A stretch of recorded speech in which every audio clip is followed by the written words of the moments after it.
Hello, everybody. Welcome to Sports Coverage. In the early hours of August 16, Indian football fans got the news that FIFA banned the All India Football Federation. To discuss what led to this unfortunate event and what we can expect in the future, we have Arunava Chaudhary with us today. Arunava has been working as a sports consultant and strategist for over 25 years. And if my memory serves me right, Arunava is also the first Indian to start a football blog, if I'm not mistaken, Arunava, right? Yes, many years back in 1998. Welcome to Sports Coverage, Arunava. Thanks a lot, Akshada. We are also joined by Anshuman Joshi, who's a senior writer and editor at Sports Coverage. Hi guys. Arunava, you've spoken about this matter on various platforms. There were certain red flags in the 2011 sports code. When did you first see the ban coming? In 2017, when people went to the Supreme Court and said that the AIFF, there were two issues. There's one, of course, is the issue of the sports code. And there was another one that the 2016 AIFF elections were fraudulent in regard to a supposed WhatsApp message from a certain gentleman going around to vote for Praful Patel and for other people, which again can be interpreted in this way, can be interpreted in that way. But, it's not very wise to send this via WhatsApp. But when the Supreme Court got involved, it is not what people think and say that it is the Committee of Administrators who were installed by the Supreme Court as being a third-party interference, but the Supreme Court hearing a case against the All India Football Federation as per the FIFA statutes and also regarding the rules and regulations of sports law means that already is a third-party interference.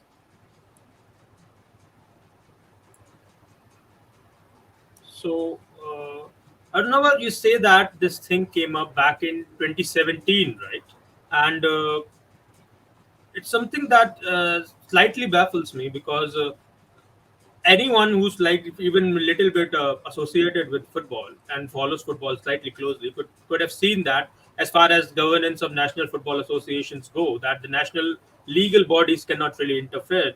These matters are taken care by CAS, which is located in Switzerland. And at the time, did no one flag this up to the Supreme Court? I think till today, no one has flagged it up to the Supreme Court. So I think that's the worrying factor, that a question that I've asked multiple times to people within the AIFF, certain people are not even with the AIFF anymore, and asked them the simple question of why this topic has not been raised. And I think certain people did not take it too seriously. I think they thought that nothing will happen.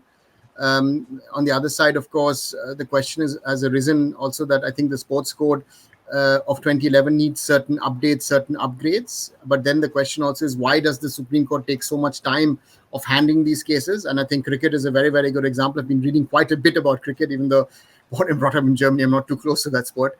That till date, I think there's no clear way forward for cricket in regard to its running of the administration and regarding to governance.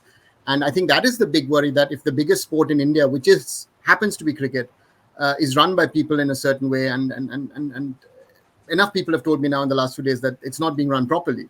But then why does the Supreme Court not step in? And the question also is why can't the Supreme Court, if they're putting in administrators, find the right people to run these sporting bodies? Because no disrespect to former judges or justices or to bureaucrats or even ex-players, there needs to be sports professionals who need to be involved in these kind of bodies if you are promoting that. Because I can't have a bureaucrat running sports. I've had very, very bad experiences with the COA, I have to very honestly say, who did not want to understand and I've said certain things on Twitter or in conversations. I've run multiple red flags to those COAs, to the AIFF, even to the government of India, to the sports ministry. And only when the ban happened, suddenly everyone started to realize that there's something. FIFA. Why will FIFA ban us? And I think no one has understood that FIFA is the only sporting organization in the world which has 211 member countries or territories. FIFA is bigger than the United Nations, and India is the same as a Germany or a Brazil, but India is also the same like a Macau or a San Marino or a Gibraltar, who are, it's a high-rise building in Gurgaon or in Delhi or in some other Indian city.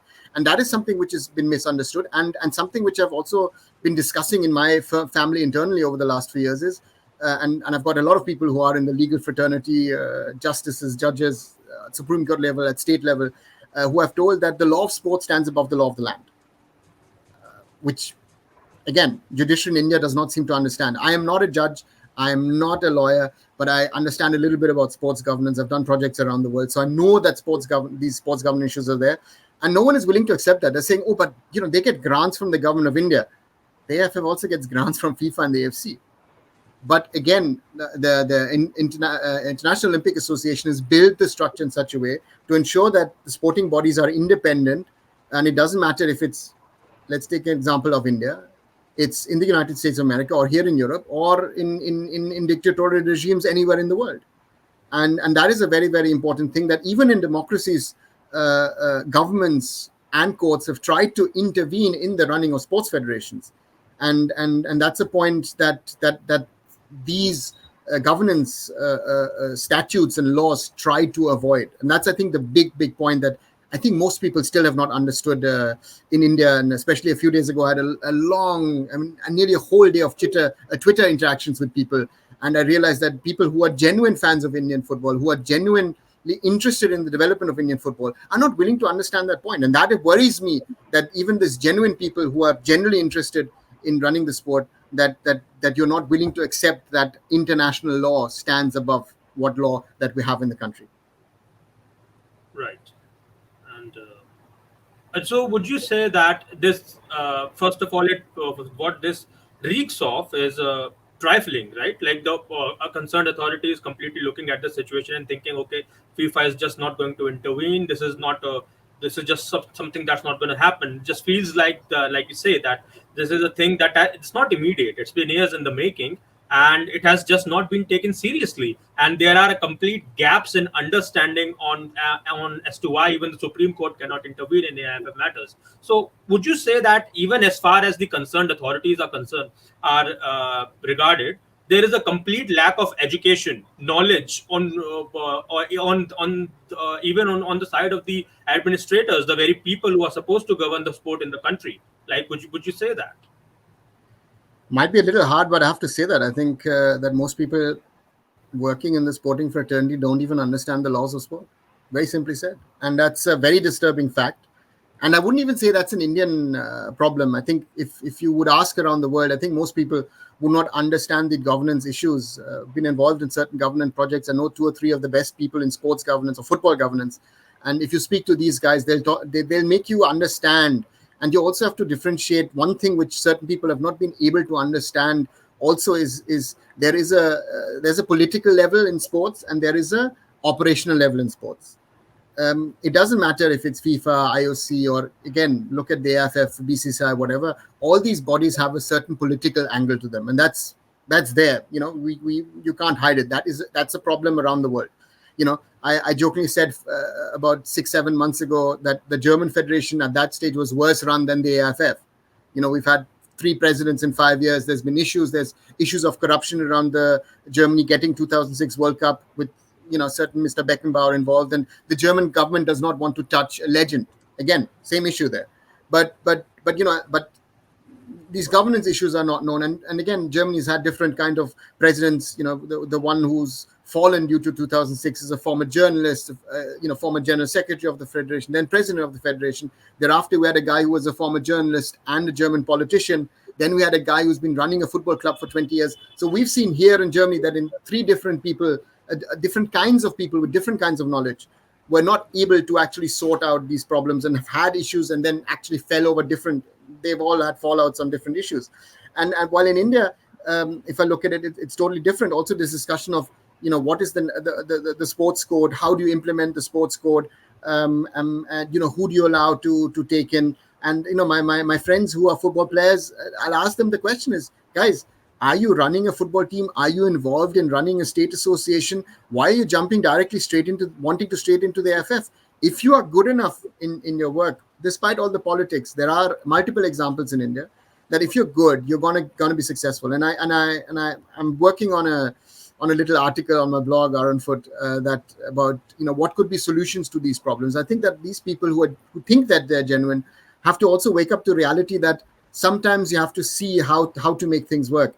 Again, I think only very, very little is out on what I have been doing in the background and trying to help Indian football over the last 25 years.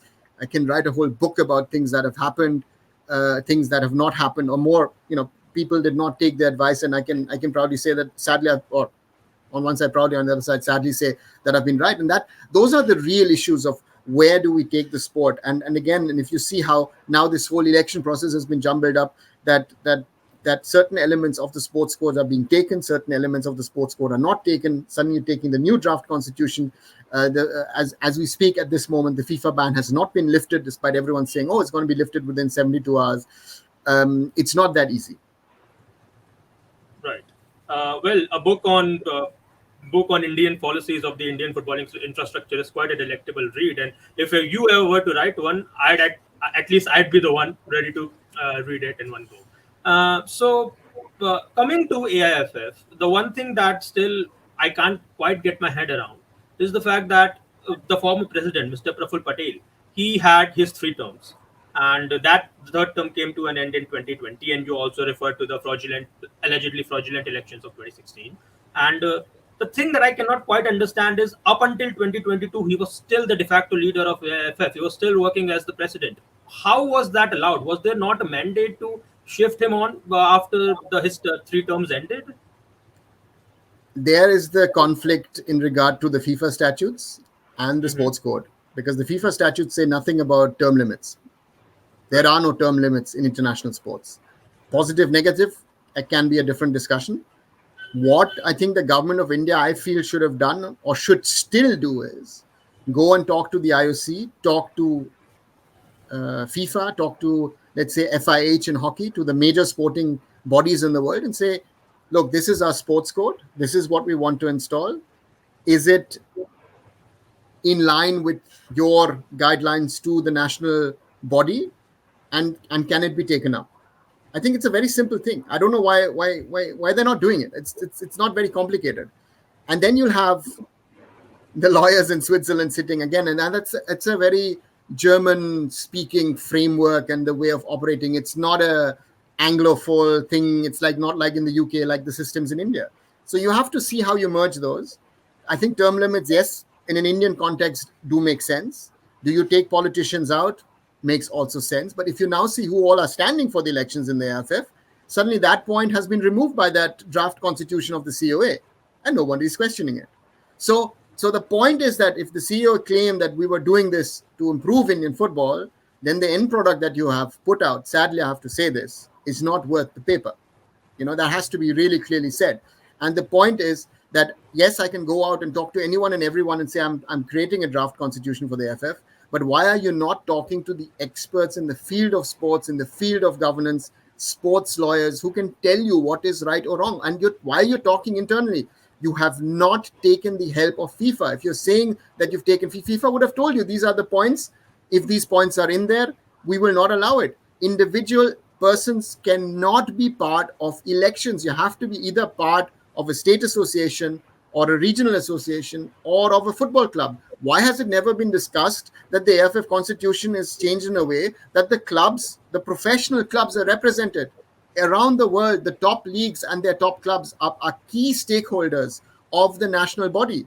Be it the Premier League, La Liga, Bundesliga, their clubs and the league itself are key stakeholders in the league because they drive professional football. In Germany, for example, the DFB takes care of amateur football, of women's football, of futsal, of beach football, all these other things. Professional football has its own division, and that's why all of these things are being jumbled up and made a khichdi, and it's not helping Indian football. We are today, the biggest problem is what people don't want to understand is, with all that has happened over the last decade or 15 years, our football is not better than 10 years ago. That should be the question. We are banking on a 37, 38-year-old Sunil Chhetri to bail us out again and again. Right. And speaking of government policies and the work that AIFF has done and the regression of Indian football over the past 10 years, one thing again that was flagged up earlier in the year was that the government had slashed the funding that it was providing the AIFF. Did it have anything to do with this overall conflict between Praful Patel's presidency and the and the looming danger of a FIFA ban, or was it just something that's a decision that was taken independently just because the football was not much of a priority as far as the government of India was concerned? It's for me very difficult to say because I would then have to speculate, and I don't want to speculate on that matter because then I might be putting out fake news or fake information which not be right. I Fair think enough. that the AFF's job would have been then to go to the government of India to explain that what they're doing. I think football should not be put into a bracket like other sports. I think it's easier to be successful in other sports. But if I see, for example, field hockey as a very, very good example, that there has been a concerted effort, the right technical input has been put in, and you've had your success with the bronze medal last year in Tokyo. But football will take longer. Football will, if you want results from football, you have to give them 10 to 15 years, maybe even 20 years. And that is the problem, that there is no short-term fix. We might be decent at a certain level, but especially if we see the women have been the biggest sufferers of the mismanagement, let's say, and all these bans. If you see where the multiple COVID cases in the AFC Asian Women's Cup in January, where all the others did have COVID cases, but minimal cases. We had a whole team which had COVID. Why did it happen? Why there was that question not asked? Then the blame from the national coach comes against the AFC, and I know clearly from the AFC is saying, listen, you guys were the host country, so don't put the blame on us. If we see Gokulam Kerala, the women's team were not able to play the AFC Women's Club Championship pilot tournament. Now there's the danger that the women might miss the SAF championship next month in Nepal. So these questions should be asked, and in all these discussions that have happened and all the things that are happening at Football House, no one is actually bothered about the football in the last 3 months. That's the biggest question, guys. What is the planning? When is the I-League supposed to start? When is the Women's League happening? Santosh Trophy, youth national tournaments, all these things, grassroots football, baby leagues, youth leagues. Those questions have not been asked because the top brass of the AFF, whoever is left in that system, had to take care of this rather than trying to keep the day-to-day running of the football going. Because there's also no clarity. If, let's say, Reliance says, listen, we're fed up, thank you very much, we might end the contract, and then if that money that Reliance pays to the AFF is not there, then the AFF cannot run. So there's huge issues in this whole system at the moment. True, indeed. And you flagged up Reliance and the I League there, which gives me a nice segue to my next question, which was so we have had ISL for nearly a decade now, which is run by the FSDL, and we have had the I League, which is run by the AIFF. And while now the AFC spots, I'd like to bring the AFC angle into this as well. While the AFC spots are provided by the ISL, I League still remains technically the top tier league in India, running parallelly with No, it doesn't. It doesn't. See, it has been changed. And I think that is something that, again, also the COA brought in a lot of confusion because they were going as per something which was written in the old constitution.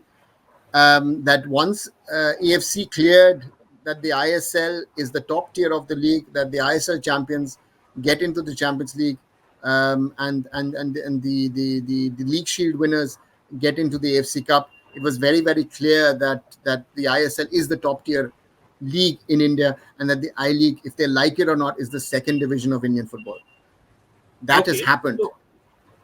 Right, but would the AFC not have raised a question regarding the promotion and relegation of teams from the I League? No, because if you see, for example, Australia has no promotion relegation. MLS in the US does not have promotion relegation. So anyone who raises this question, please do your homework. There are leagues, there are top leagues in the world which are running like closed league. Look at the whole American system. True. We have copied even the IPL. Where's the promotion relegation? The IPL is a copy of the American system. NBA, NFL, NHL, MLB. So the promotion and relegation is something which has to come in. Even I, in 2013, 2014, when I got involved in the Indian Super League and also set up Mumbai City FC, learned certain lessons because I understood that people are putting in a lot of money. There needs to be a commitment. People committed money for 10 years to put into Indian football. Figures which were not there. Star as a broadcaster was committing to being part of the league.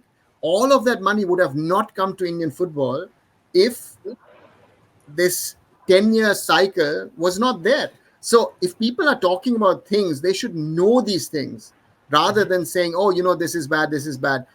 Again, AFF has done its mistake. Reliance, if they're honest, FSDL, they have done their mistakes. not everyone's going to be right. You have done mistakes. I have done mistakes. Akshata has done mistakes. All of us have done mistakes in our life. But the point is here is what is the best way forward, and why did it need the AFC and FIFA to step in and create a roadmap to be able to actually take Indian club football forward? That is the point that is very, very important. And I've raised it with the AFC and also with FIFA and saying, listen, maybe there needs to be a second edition of your roadmap and saying, okay, what is Indian football going to do the next 10 years? What is the next step? Of course, promotion relegation needs to come in, but what is the value if teams go down and then disband? Is that going to help Indian football? We need to ask ourselves the questions. The I-League has had a lot of success, and I give a lot of credit to Sunanda Dhar and his team who've done good work, very, very good work actually over the last decade. But they will also have to say that they have learned a lot of things of that what the ISL was doing. If you look at media, social media, if you look at the match day and everything, the ISL has changed a lot of things. But if you think that within 8-9 years, the ISL will be able to take Indian football where we think or hope Indian football should be, then we are very, very naive, because the ISL is a very, very young league. Right. So I think as far as the initial plans regarding merging the two divisions was, I think there is a plan in place of around 2024-25 for I-League and ISL to merge, so that India just have clear-cut first division. Because right now, isn't there a discrepancy around the regarding the recognition of the league? Because AFC recognizes ISL as the top tier because it provides its qualification spots, and the relegation promotion is not an issue. Because like you said, there is precedence in other countries and other continents as well. But the AIFF is supposed to be the sole conductor of the top tier divisions, right? Which currently is the ISL, not the I League. So does this not create a discrepancy? And second, No. follow-up question. And does that discrepancy not become part of this conflict that FIFA may try to raise against India again? No. Who runs the Premier League? Who runs the Bundesliga? Who runs La Liga? Ligue 1, Serie A. They're not run by the national federations. They're individual entities which run the federation. The clubs are part of it. MLS is run all top professional leagues are run by themselves. They're not run by the national federation. Again, another myth. It's a mistake. The AFF needs to focus on grassroots, on youth football, also on women's football, on futsal, beach football. That should be their aim. Let professional football be run by professionals. The bridge needs to be there, because the AFF ensures, for example, refereeing is something, because that needs to be impartial. That's always done by the national federation.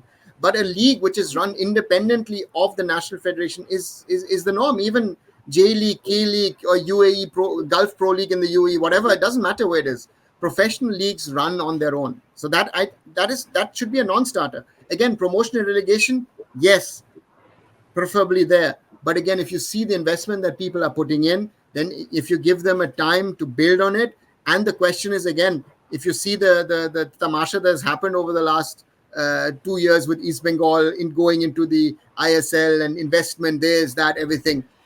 The ISL investment is X times bigger than what I-League clubs are spending. So that has to also be told, that there are certain teams who will not be able to compete in the ISL. Again, you have that in leagues in Europe or around the world as well, where a Bournemouth or a Brentford is competing against a Manchester United, a City, or a Liverpool. But that gulf, is already there. But here, if you can bridge it like the American models are, it will be interesting. So the question is, promotion relegation will come in. Are the right entities coming in with the right kind of money? Because if you see the biggest beneficiaries of this, who have been the biggest beneficiaries of this amount that is being spent on the ISL, have been the footballers. The Indian footballers, for the standard of football that we have in India, are amongst the best paid footballers in the world. Also a reality. So if we do not look at all these facts and all these realities and then start a discussion, sorry, what are we discussing then? And that is that is the biggest problem I see in all these discussions that are happening, that people are not informed actually about having a discussion. Okay, that's fair enough. And so this brings me to my penultimate question, which talks about the latest happenings that happened regarding the Supreme Court and what it's doing with the AIFF. Because as of 4 days ago, the news came out that they have disbanded, or they have at least ordered for the COA to be disbanded. and the control of the AIFF has now been given to the Secretary General. So this has been an attempt to appease FIFA as far as possible to lift that suspension. Do you think that this is a move in the right direction as far as the removal of suspension is concerned? And secondly, the question I wanted to ask was, what is the deadline that India needs to follow so that they make sure that the suspension can get lifted in time so that the World Cup can happen? The under 17 Women's World Cup can happen at the scheduled time. I think it's a first step. What I would have suggested if I was asked, and I would have recommended it also to Supreme Court to say that the elections, the returning officers have been kept, but I would have asked FIFA to come. Not only FIFA normally sends an observer for elections, but let FIFA be part of the election process. Let FIFA be part of the election process, so FIFA is sure that the election process is valid. Now, on the 2nd of September, you're supposed to have elections. If someone cries that the election was not free and fair, and the ban is not lifted by then, I think then we could have a huge problem, because then these people could go back to courts. The point here is also is to explain to people is why you're going to civil courts. There are courts of sports. We have CAS. You've mentioned it earlier in Lausanne. I know the costs are higher, but that's actually where sporting cases should be heard, or look at means and ways of how to solve this problem, because rather than looking only at the under 17 Women's World Cup, there are bigger pressing issues. One is, of course, the AFC Cup participation of ATK Mohun Bagan, who are now out of that competition officially at the moment. So AFC might announce an alternative, or might create another matchup. And then you've got also around the same time the SAF Women's Championship, where the Indian women are supposed to play, who of course also rarely have exposure. So those are direct impacts. And also, of course, India is supposed to play Vietnam and Singapore at the end of September. Those matches officially stand cancelled at the moment. So all of these issues are there then that needs to be looked at. And again, despite all the politics and all the whatever is happening, the football on the field needs to happen. I feel that's the most important thing. Everything else can be sorted, but that's one. And secondly, that the new body which comes in gives itself, let's say, a 12-month timeline to say that we will create a constitution in the AFF which follows the FIFA statutes and also follows the sports code. It's not very difficult. There are 3 or 4 points that they just need to incorporate, maybe twitch some points here and there, and then it would be conformed to the sport code, and then it would not be an issue. And that is another question I think that could have been asked in the past, is why did the AFF not itself proactively create a constitution and presented it to the Supreme Court rather than allowing the COA to do it? Right, that's true. And so this brings me to my last question. It's more of an open-ended one, and we'd like to get your thoughts on this. So the new constitution is being drafted, and the old guard, most of the old guard is out. Quite a new people are going to come in, no matter what happens, no matter when it happens. We know that as far as the presidential candidates are concerned, Baichung Bhutia has thrown his name into the ring. Kalyan Chaubey is already there, and so my question to you is, having heard you talk about this issue having been flagged up for quite a few years, and people especially not really have given this much of a serious consideration, do you think that no matter what happens, no matter who comes around with this new guard, do you think that, having talked with the people in your circles, do you think that there is the right intention, there is a right level of understanding with the new people who are going to be coming in, so that the right people are in the right infrastructure and are able to drive India in the right direction as far as its football is concerned?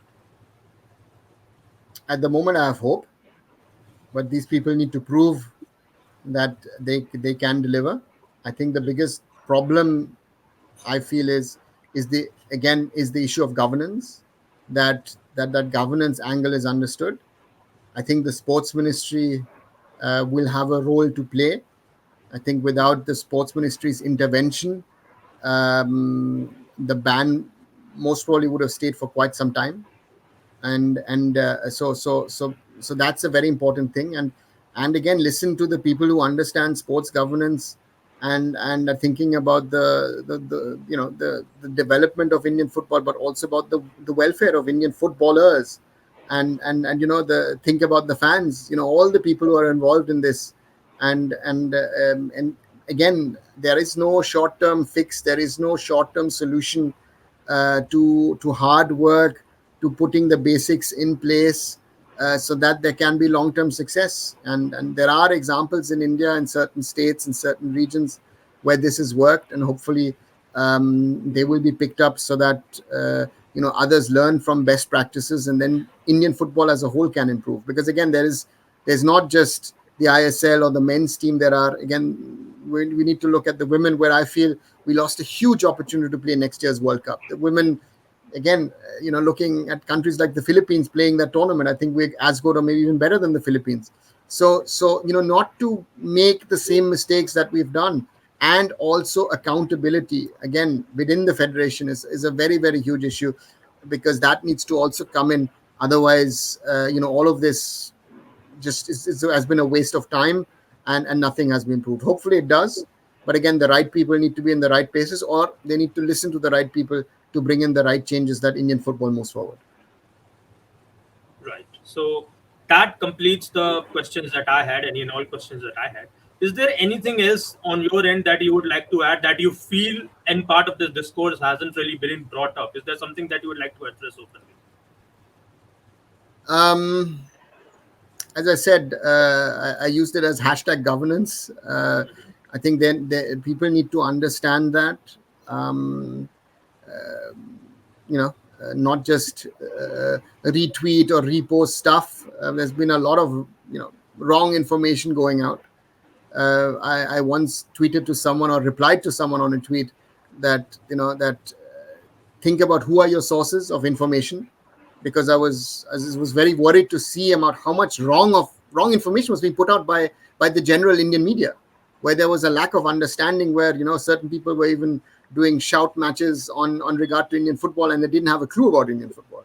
So this is, be selective of who you follow, be selective of what you think, and stand up for Indian football. I think that's the most important thing to say, and believe in the right people. Don't get carried away by people who say the right things. Also see what they actually do. Don't words are not as important as their actions. And if I see the actions of certain people and what they say, there's they talk about day and actually it's night, and that's a huge problem in Indian football as well. Yeah, that is true. Akshata, you can conclude it from here if you want. Thank you so much, Arunava, for giving us your time. Hopefully, the ban will be lifted soon and we'll see better days in Indian football. Thanks a lot. Thank you. Thank you, Anshuman. Thank you, Arunava.